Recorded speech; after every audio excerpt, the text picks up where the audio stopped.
قچا چې قرآن او سنت منو څه ګټه پکې ده ګټه الله یو اورا ان الابرار یقینا نیکان چې دي یشربون هغه بسکل کوي من کاسن دډک کاسو د شرابو کان مزاجو د سره ګډون دی الله د کافورا جنت کې وچینه ده دنیا کې یخ دی مزیدار دی ډیر خوشبوار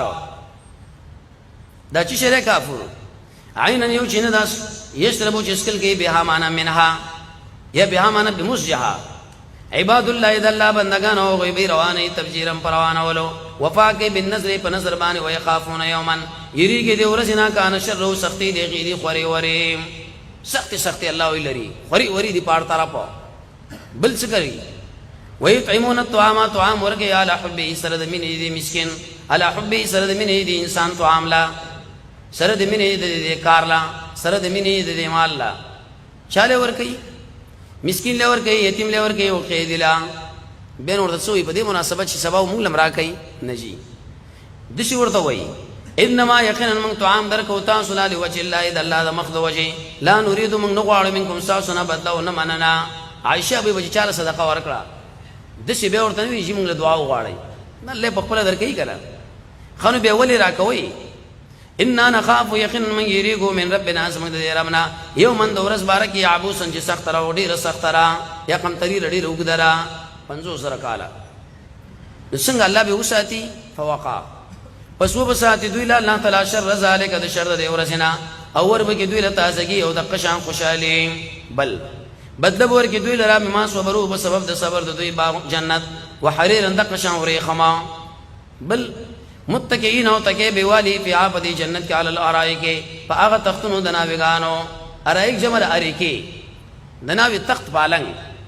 لا یرونا دوی بنگوری فی عابدی کے شمسن چرد گرمی ولا سمحری رون یخنی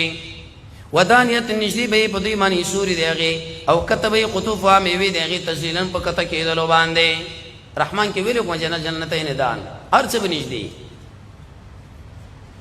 ويطافو ګرځولې شي په دې باندې لوخي من فضه د سپینو زرو ګلاسونه كانت قوارير چې هغه شیشې دي زخرف یو وای کې ویلو ټول سره زر دي جوابدار باجی د سترو باجی د سپینو دیم جوابدار یو سړي د دوه قسم لوخي دي څه یو سبل شیشې کوم شیشې دنیا قوارير الله شیشې دي من فضه د سپینو زرو اندازه کړي به جنتیان واغې لره تقدیرم په اندازه کولو یا خدامو څومره چې څومره شربت راوړو سکله بشدا سکی به داخله په په دې جنت کې سنټک کا سره شرابو کان مزاج وا چې دغه سره غډونی زنجبیل لا سره عین اندایو چې نه راو په یدا په په دې کې تسمى چې نامداري کې سلسبیل باندې ويطوف وغرز بالین په دې معنی الکان هغه همیشه مخلدون درې معنی غالي دي والی به بغاړه کې یو همیشه به ګیروي دوا همیشه به سری درې اذا رايتم کل چې ودري د دانو ګمان به کوي لؤلؤان چې دا مل غلره دا خوري وري ولدي شیخ عبد السلام رحمه الله هغه په درس کې موږ ویلي په دې وجه باندې څوک ترکاری برابرې څوک شربتي برابرې څوک یو څوک بل وسګورا واذا رايتو چې کلو ګوري په دغه ځای کې ثم دا اسکه هنالک معنا ده مفعول له رايت تبو ګوري نعمتنا او ملکن کبیر او پاچېلوي په دوی باندې الله وي ابر جامع به دوري خموي کنشني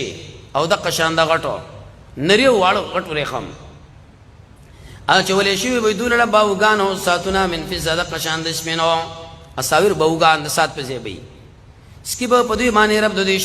شراب پاک جواب د سوال دی د دومره مزیدار ځای الله ولې ورکه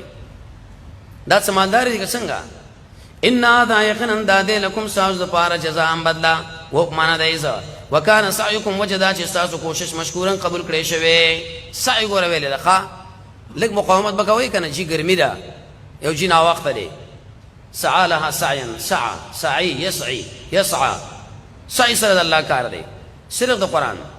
ان نحن یقینا منازل کړي پتا باندې قران تنزیلم پنازل ولو قران سره الله یو کار کوي چې فصبر لحکم ربک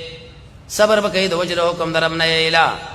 ولا تطيع خبر من منهم د ګناګار او د غیر مسلم او واسکریات کنم درب دی بکرت انصار او ما سیګرا الحمدلله والسار قران الله کې نه ولای شکر بدیو باسه شو وخت درکې